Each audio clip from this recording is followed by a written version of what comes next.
identifier les zones de valeur. Donc, on va aller rapidement parce que certaines zones de valeur que je vais te montrer dans cette vidéo, j'étais déjà expliqué ça dans la partie 1 et la partie 2 de la formation. Alors, les zones de valeur que je vais te montrer ici, c'est les zones de valeur que les 10% des traders qui gagnent dans le marché utilisent. Donc, en analyse price action, tu dois savoir que nous, ce qu'on fait, c'est que on va trader le mouvement du prix sans toutefois se baser sur des indicateurs. Tu vois, on regarde les patterns de chandelier japonais, on comprend les psychologies et on prend justement des positions sur des zones de valeur. Tu vois, donc c'est ces zones de valeur là qu'on va maximiser ou bien qu'on va appuyer nos patterns de chandelier japonais pour comprendre réellement ce que les banques sont en train de vouloir faire en fonction d'une pattern qu'on a identifié. Donc, les zones de valeur qu'on va identifier dans c'est quelles? Parce que quand tu as mal identifié ta zone de valeur, tu vas également mal lire le prix. Tu vois? Donc, bien identifier les zones de valeur vont te donner également un avantage énorme.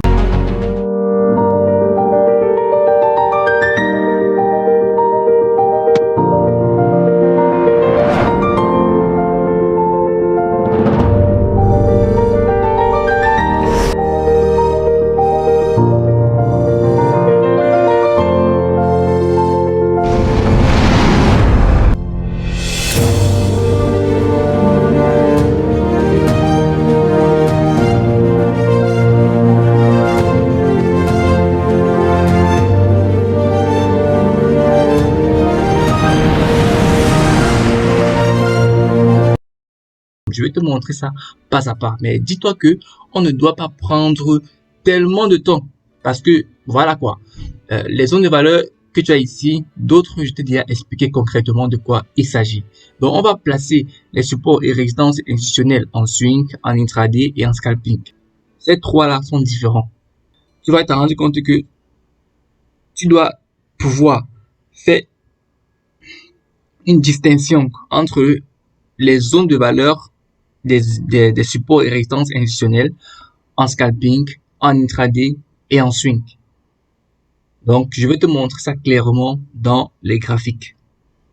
Il faut faire la différence parce que, voilà quoi, une zone de valeur, un support ou une résistance institutionnelle en intraday n'a pas le même poids qu'un support et résistance en swing.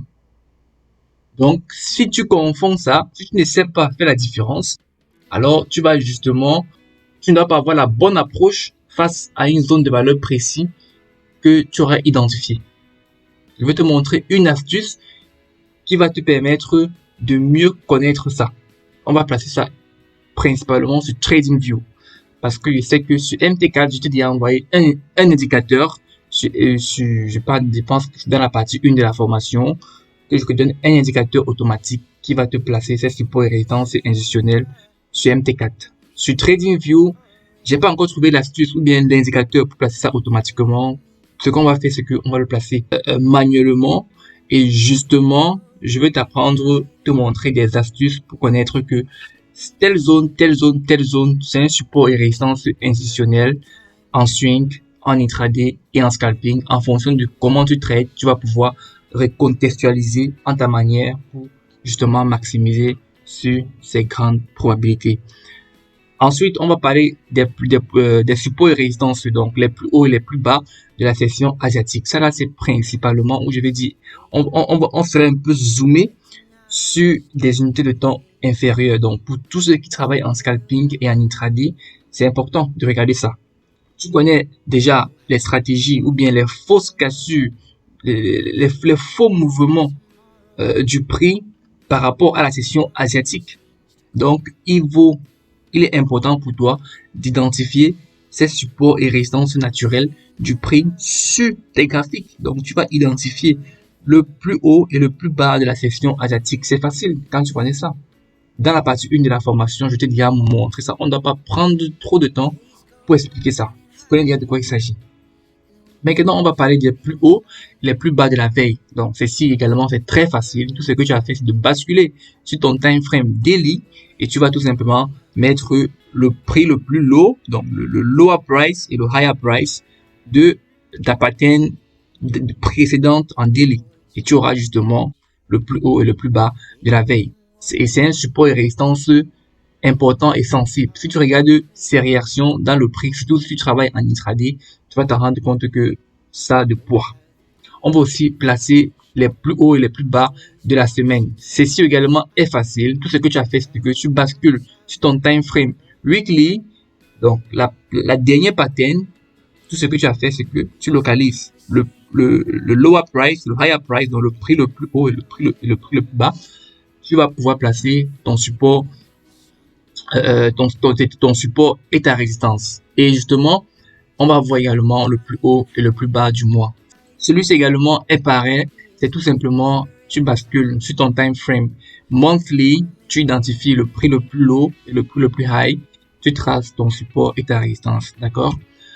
En dehors de ça, il y a aussi certaines zones de valeur très clés. Donc, les banques, eux, ils injectent des gros volumes. On les appelle les blocs de contrat. Donc, on va placer, je vais t'apprendre comment est-ce que tu vas identifier ces blocs de contrat quand tu travailles en swing et même quand tu travailles en intraday.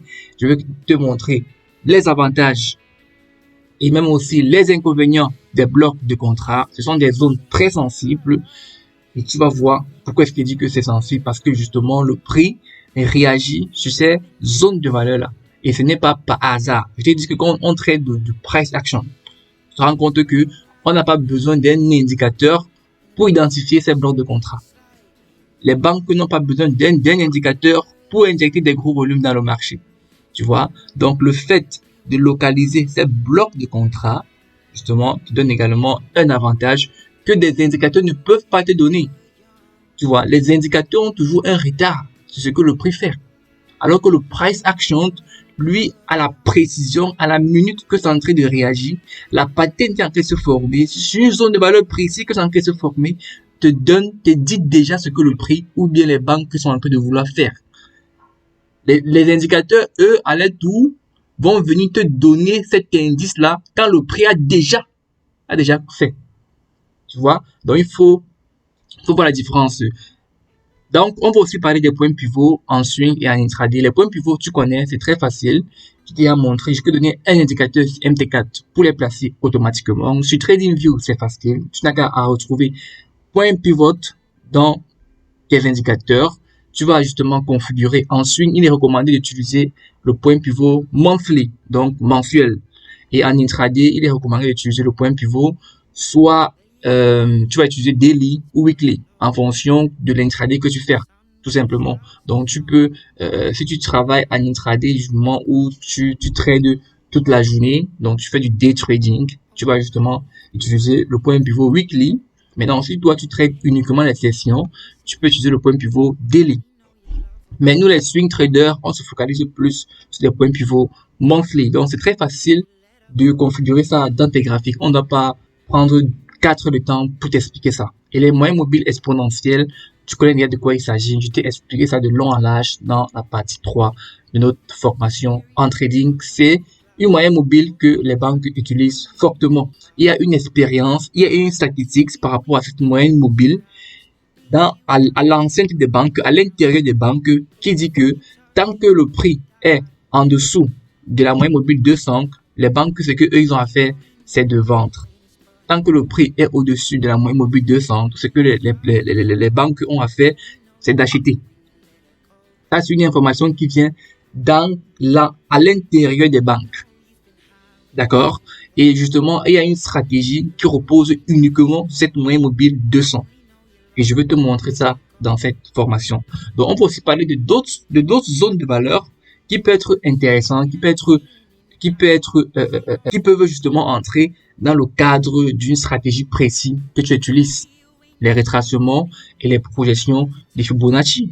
Les retracements, je t'ai déjà parlé, tu sais de quoi il s'agit, tu sais de comment est-ce que tu peux surfer une tendance avec les retracements de Fibonacci. Les projections, c'est la même chose, c'est juste l'inverse des retracements.